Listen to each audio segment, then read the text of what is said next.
Hello, नमस्कार दोस्तों। आप लोग कैसे हैं? बढ़िया होंगे।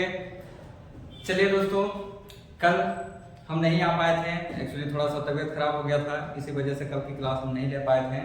ठीक है, अब कोशिश करेंगे कि हर एक दिन क्लासेस हो जाएं। तो चलिए आज हम लोग अपने टॉपिक पे चलते हैं। हमारा 10th क्लास का जो इकोनॉमी का पहला चैप्टर चल रहा है, डेवलपमेंट, ठीक है, उसे आज हम लोग क्या करेंगे, अंतिम करेंगे। ठीक है, तो चलिए आज हम लोगों का चैप्टर टॉपिक का नाम है सस्टेनेबल डेवलपमेंट। इसको अच्छे से आज हम लोग क्लियर कर लेंगे। ठीक है, किसी प्रकार की कहीं पास भी कोई समस्या नहीं रहेगी। चलिए तो देखिए दोस्तों, हम लोग आ गए हैं कहाँ, सस्टेनेबल ऑफ डेवलपमेंट के ऊपर। ठीक है, इस पे चर्चा हम लोग कर रहे हैं, सस्टेनेबल ऑफ डेवलपमेंट के ऊपर चर्चा हम लोग कर रहे हैं। देखिए क्या लिखा है, सस्टेनेबिलिटी ऑफ डेवलपमेंट, यानी जो सतत विकास है। ठीक है, विकास का सतत होना चाहिए, सस्टेनेबिलिटी होना चाहिए। तो हम लोग यहाँ पर समझेंगे सस्टेनेबिलिटी को और थोड़ा सा इसमें थोड़ा और गहराई से भी जानने का प्रयास करेंगे। ठीक है, देखिए देखा लिखा हुआ क्या, we have not inherited the world from our forefathers, we have borrowed it from our children। देखिए करने का मतलब है, सस्टेनेबिलिटी का मतलब होता है दोस्तों कि ऐसा संपत्ति, ऐसे रिसोर्सेज जिन्हें हमें, यानी जिन्हें हमें हमारे पितरों के द्वारा हमें नहीं मिला है, बल्कि ये किसने हमें दिया है, ये हमारे आने वाला जो जनरेशन है उससे हम लोग उधार लेके रखे हुए हैं। ठीक है, तो मतलब कहने का मतलब है कि जैसा कहा है, we have not inherited the world। ठीक, मतलब ये जो पूरा संसार है ये हमें वंशावलत पे नहीं मिली है, हमारे किसके द्वारा, पूर्वजों के द्वारा, बल्कि क्या है, we have borrowed it from our children, बल्कि इसे हमने अपने बच्चों से उधार ले रखा है। ठीक है, तो कुछ समझ में आया होगा। कहने का मतलब है कि सस्टेनेबिलिटी का मतलब होता है कि एक ऐसी व्यवस्था जितने भी हमारे आसपास के जो संसाधन हैं, उन संसाधनों का ऐसा उपयोग करना होता है जो हमारे भावी पीढ़ी जो होते हैं, फ्यूचर जनरेशन जो होता है, उनके लिए तो बचा के रखना ही होता है। लेकिन ऐसा नहीं है कि जो वर्तमान जो प्रेजेंट पे जो जनरेशन है वो उनकी आवश्यकताओं को नजरअंदाज कर दिया जाए। ठीक है, मतलब इस प्रकार से काम करना है कि प्रेजेंट का जो जनरेशन है वो भी इस्तेमाल कर ले और आने वाली पीढ़ियों के लिए भी ये क्या रहे, बचा रहे। चलिए देखिए कहा, जैसे फर्स्ट केस में क्या है, ग्राउंड वाटर यानी भूमिगत जल आप समझ सकते हैं। ठीक है, ये क्या है, रीन्यूएबल है, यानी रीन्यूएबल यानी ऐसा कोई भी संसाधन, ऐसी कोई भी वस्तु जिसे हम पुनः प्राप्त कर सकते हैं, उसे ही हम लोग क्या कहते हैं, रीन्यूएबल, यानी जिसे हम दोबारा प्राप्त कर सकते हैं। ठीक है, प्रॉब्लम इसकी क्या है, ओवर यूज। बात सही है, ये बिल्कुल सही कहा है इसने कि ठीक है, मान लीजिए दोस्तों कि हम किसी चीज को फिर से प्राप्त कर सकते हैं, लेकिन इसका मतलब ये तो नहीं कहा जा रहा है कि हम उसका क्या करें, ओवर यूज करें। ये तो बिल्कुल नहीं कहा जा रहा है। ठीक है, जैसे पंजाब और वेस्ट उत्तर प्रदेश के लोगों ने करा। ठीक है, यूजेज रेन रिप्लेनिशमेंट, मतलब कह रहा है कि जो इसका जो महत्व है, जो इसका उपयोग जो चल रहा है, तो बारिश की वजह से क्या हो रही है, इसकी भरपाई तो हो पा रही है, लेकिन आजकल की परिस्थितियां तो ना आपसे छुपी हुई है दोस्तों, ना हमसे छुपी हुई है। आजकल आप देख रहे हैं कि बारिशों की क्या स्थिति चल रही है। ठीक है, तो इसीलिए हमें जो प्रॉब्लम है वो क्या है, ओवर यूज है। फिर सेकंड केस आप देख सकते हैं क्या है, क्रूड ऑयल। ठीक है, यानी जो कच्चा तेल है ये कैसा होता है, नॉन रिन्यूएबल होता है, जिसे हम पुनः प्राप्त नहीं कर सकते हैं, दोबारा प्राप्त नहीं कर सकते। लेकिन हाँ, यहाँ पास कहने का सेंस ये भी नहीं है कि जिसे प्राप्त ही न किया जा सके, ऐसा भी नहीं करने का मतलब है। कहने का मतलब है दोस्तों कि इसे प्राप्त करने में हमें बहुत लंबा समय लग जाता है, लाखों करोड़ों वर्ष का समय लग जाता है। ठीक है, जैसे इसकी प्रॉब्लम क्या है, फिक्स्ड स्टॉक। हाँ बिल्कुल सही बात है, ये जो आपके नॉन रिन्यूएबल में जो है, क्रूड ऑयल जैसे जो है, इसके स्टॉक फिक्स है, लिमिट है, विल एग्जॉस्ट इन 50 ईयर्स। मतलब तकरीबन जिस प्रकार से उपयोग चल रहा है, तो आने वाले 50 वर्षों में क्या होगा, इसमें भी कभी देखने को मिल जाएगी, जैसा कि अभी चल रहा है। लेकिन इसका मतलब ये नहीं है दोस्तों कि 50 वर्षों तक चला जाए तो हम लोग इसका क्या करेंगे, ओवर यूज करेंगे। ऐसी गलती अब हमें नहीं करनी है। तो चलिए और थोड़े से अच्छे से सस्टेनेबिलिटी को समझते हैं। देखिए क्या बोला गया, ये देखा जाए तो एनवायरमेंट एंड इकोलॉजी, ठीक है, सस्टेनेबल डेवलपमेंट कह रहा है ये सतत विकास होता है, जो हमारा पर्यावरण है और जो हमारे पारिस्थितिकी तंत्र है उसमें कैसे सतत विकास करना है। ठीक है, तो इस जगह पर देखिए सोर्स क्या है, तो ये सब चीजें हैं इस जगह पर, ये सारे एग्जामों में इसको टारगेट किया जाता है, यूपीएससी, पीसीएस, एसएससी एग्जामों में भी इसके बारे में चर्चाएं की जाती हैं। ठीक है, तो चलिए आगे बढ़ते हैं, क्या क्या चीजें हैं।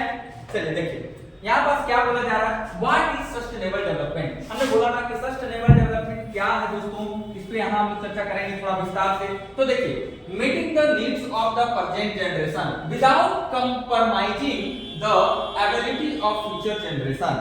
कह रहा है कि यहाँ कहने का तात्पर्य क्या है कि जो भावी पीढ़ियां हैं, जो फ्यूचर जनरेशन है, उनकी जो एबिलिटी है, उनकी जो योग्यता है, ठीक है, उनके कंपैरिजन, कॉम्प्रोमाइजिंग मतलब ऐसा नहीं हो कि आने वाली पीढ़ियों के लिए हम लोग समझौता कर लें, ठीक है, ठीक है, और विदाउट क्या बोला गया कि जो प्रेजेंट में हमें आवश्यक है, प्रेजेंट जनरेशन को जो आवश्यक है उसको पूरा ना करके सिर्फ ये मान करके बैठ जाए कि आने वाली पीढ़ियों को जरूरत है तो हमें इसका उपयोग करना ही नहीं है, ऐसा हमें नहीं करना है। इसे हमें सस्टेनेबल नहीं कहते हैं। सस्टेनेबल कहते हैं कि आने वाली पीढ़ियों की जो जरूरत है और बिना उनको उनके साथ कोई समझौता किए हुए प्रेजेंट के जनरेशन को जो आवश्यकता है उसकी वो पूर्ति कर ले, यही होता है सस्टेनेबिलिटी।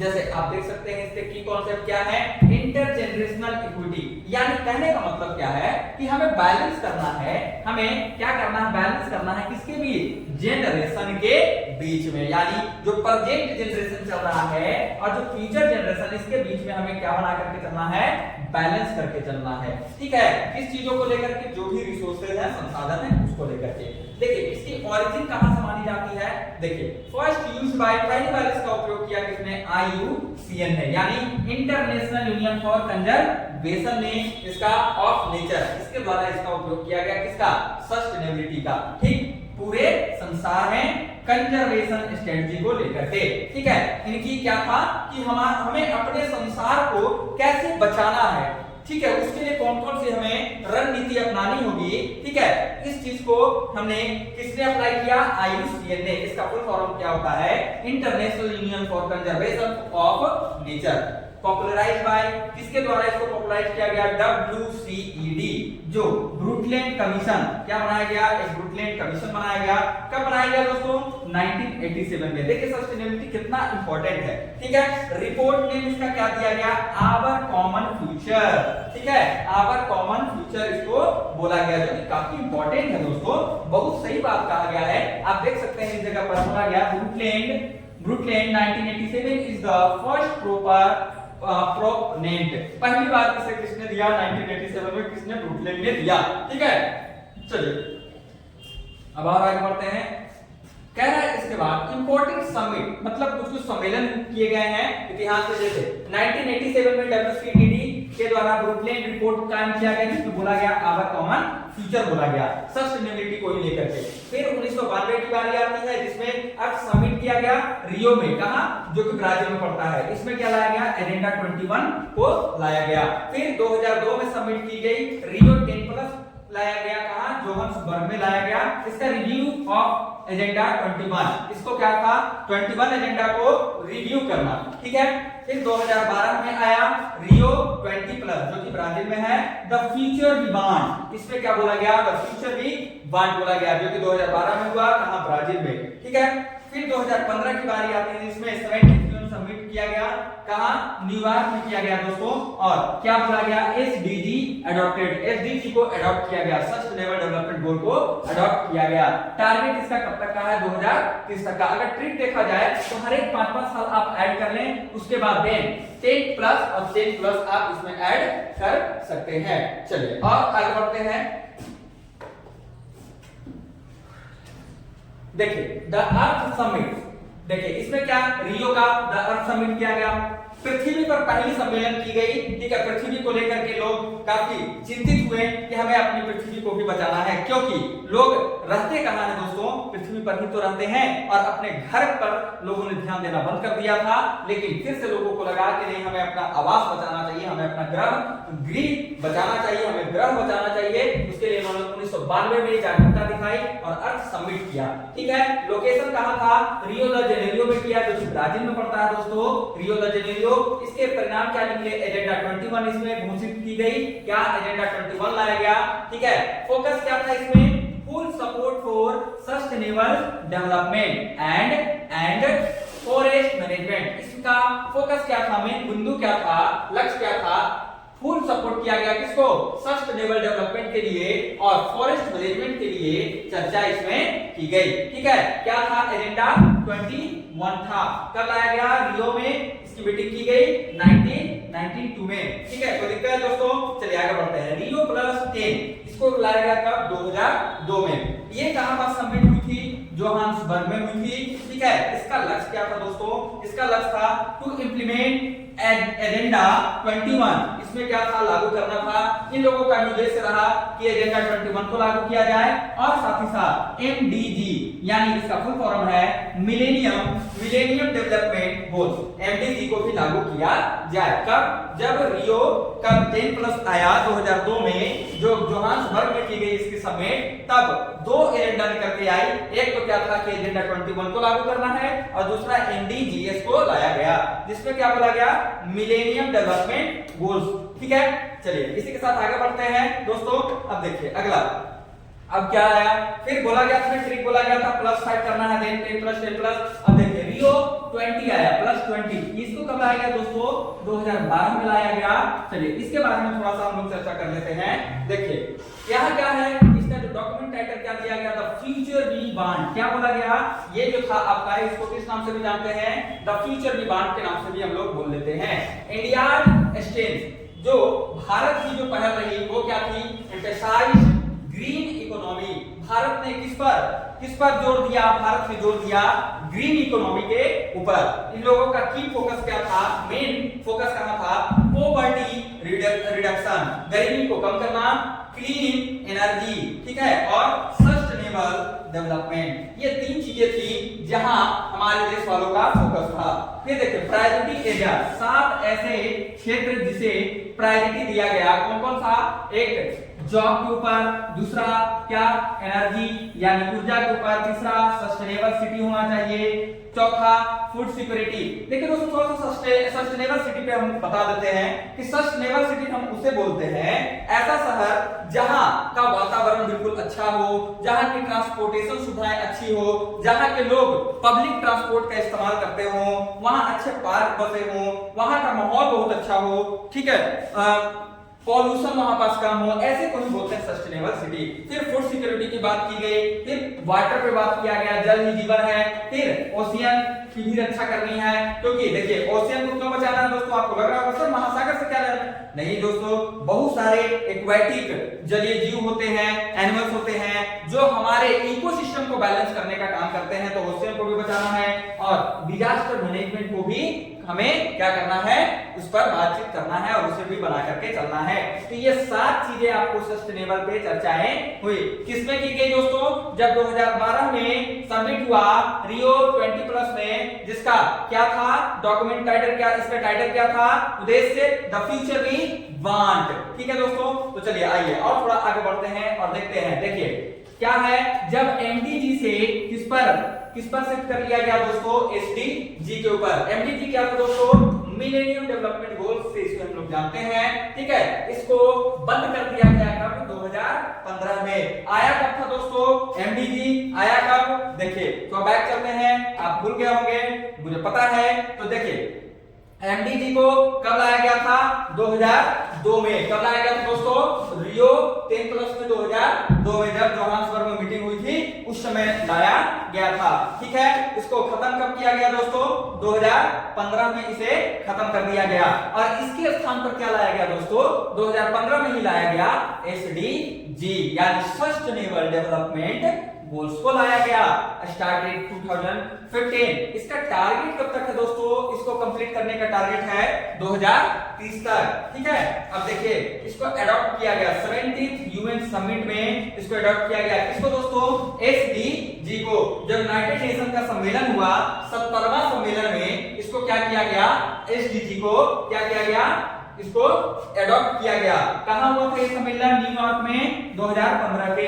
ठीक है, अब देखिए इसका क्या था डॉक्यूमेंट बेस, इसका क्या रहा है दोस्तों, the future we want Rio 10+20 led the foundation. इसका बेस रहा है द फ्यूचर वी वांट और रियो +20, ठीक है, लेड द फाउंडेशन इसका रहा। एसडीजी का टारगेट ईयर क्या है, कब तक इसको करना है, तो 2030 तक इसको कंप्लीट हम लोगों को कर लेना है दोस्तों। कोई दिक्कत है यहाँ तक, तो चलिए और थोड़ा आगे बढ़ते हैं। ठीक है, इंपॉर्टेंट फैक्ट है, कुछ महत्वपूर्ण बिंदु हैं जहां से डायरेक्ट सवाल पूछे जाते हैं, बनते हैं। जैसे आप देख सकते हैं ग्रीन आर्मी प्रोग्राम लाया गया, किसके द्वारा लाया गया, ऑस्ट्रेलिया के द्वारा। किसके लिए, एनवायरमेंट कंजर्वेशन के लिए इसको लाया गया था, इसको ग्रीन आर्मी प्रोग्राम को। और क्या, नेचुरल फार्मिंग को लाया गया। पॉइनर इन्वेंटर कौन रहे, मैसमोविया फुकोनो, क्या रहे, ये नेचुरल फार्मिंग के जन्मदाता इनको माना जाता है, इन्वेंटर माना जाता है। क्लाइमेट इंडिकेटर क्या है, आपको भी पता है कि the best indicator is natural vegetation. Climate indicator है, द बेस्ट इंडिकेटर है कौन, नेचुरल वेजिटेशन। ठीक है, bio resources and SD institute कहां पास स्थित है दोस्तों, ये स्थित है इम्फाल में। ठीक है, कहां, मणिपुर में, इम्फाल की राजधानी मणिपुर में। क्या है ये, इस जगह पर bio resource and SD institute यहां पास अवस्थित है। ठीक है, स्थित है। और देखिए world metrology convention came into force on 23 March 1950। World metrological convention कब आया, 23 मार्च 1950 को इसको लाया गया। ये सारी चीज किस पर बात कर रहे हैं, सस्टेनेबल पर ही चर्चा कर रहे हैं। और देखिए दोस्तों स्ट्रेटेजी क्या रही है, रणनीति क्या है और स्टैंडर्ड क्या है, उद्देश्य क्या है, उसको समझिएगा। 4 स्टैंडर्ड्स ऑफ सस्टेनेबल डेवलपमेंट, 4 उद्देश्य हैं इसके सस्टेनेबल डेवलपमेंट के। एक क्या है, इंटरजेनरेशनल इक्विटी को लाना है, दूसरा इंट्रा जनरेशनल इक्विटी, तीसरा जेंडर डिस्पैरिटी को रखना है और चौथा कैरिंग कैपेसिटी को रखना है। यानी अब देखिए की स्ट्रेटजी क्या रहा है, क्लीन फ्यूल, ऐसा ईंधन को रखना है जिससे हमारे एनवायरनमेंट को किसी प्रकार की क्षति न पहुंचे। इको फ्रेंडली टेक रखना है, पॉपुलेशन कंट्रोल करके चलना है और इंस्टीट्यूशन कमिटमेंट करना है। ठीक है, ये सारे चीजों पे हमें, ये हमारी रणनीति है।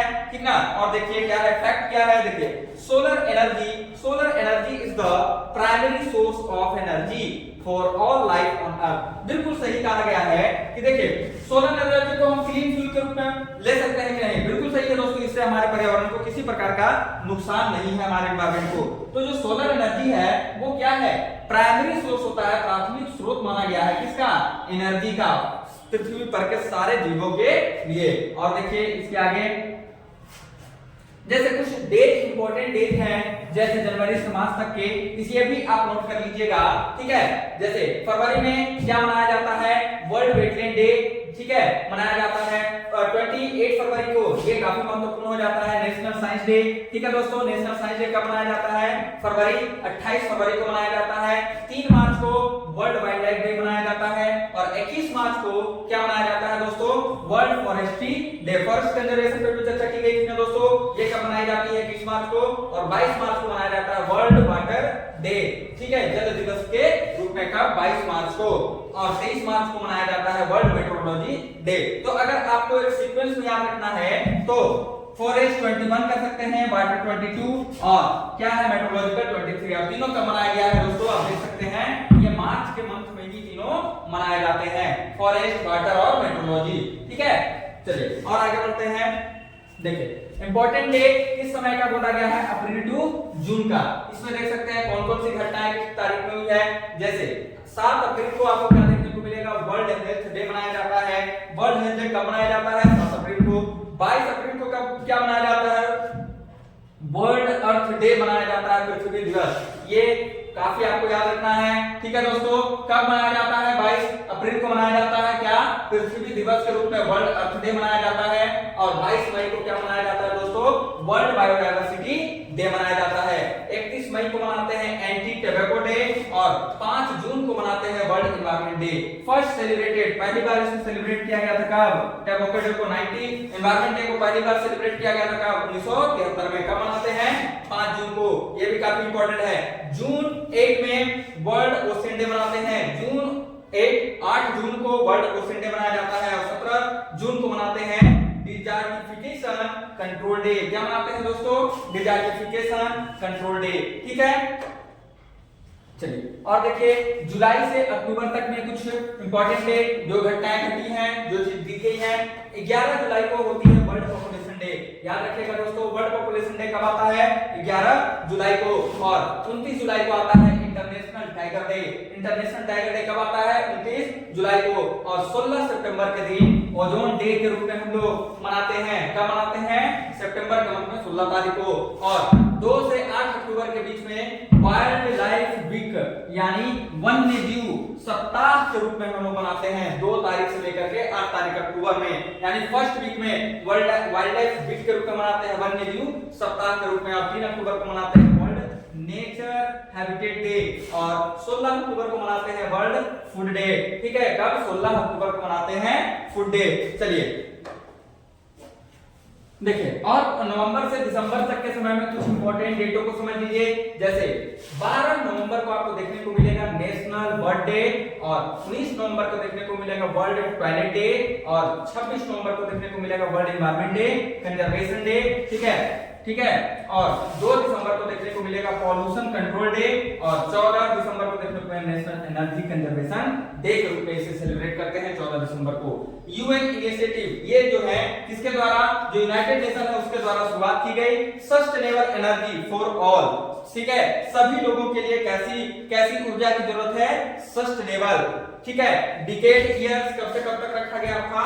14 से 24 के 20 तक। ठीक है, चलिए फाइनल रिवीजन कुछ ट्रिक से आप याद रख सकते हैं इस चीज को। जैसे 22 मार्च को आप किस रूप में जानते हैं? जल दिवस के रूप में, वाटर डे के रूप में। इसी के ठीक एक मंथ बाद यानी कि 22 अप्रैल को क्या मनाया जाता है? पृथ्वी दिवस यानी कि अर्थ डे। एक मंथ के बाद 22 मई को मनाते हैं बायोडायवर्सिटी दिवस के रूप में, जीव विविधता दिवस के रूप में मनाते हैं।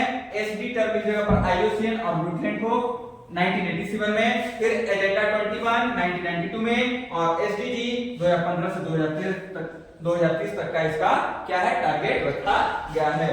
तो और देखिए, अब जैसे इस चैप्टर में पूरा चीज जो रहा हम लोगों का, वो क्या रहा दोस्तों? वो यही रहा कि हम लोगों ने यहाँ बिल्कुल डेवलपमेंट के बारे में चर्चा किया, मिक्स ऑफ गोल, किस किस प्रकार के लक्ष्य होते हैं, फिर एवरेज इनकम और वर्सेस एसडीआई को समझे, फिर पब्लिक फैसिलिटी को समझा, फिर सस्टेनेबिलिटी को समझा।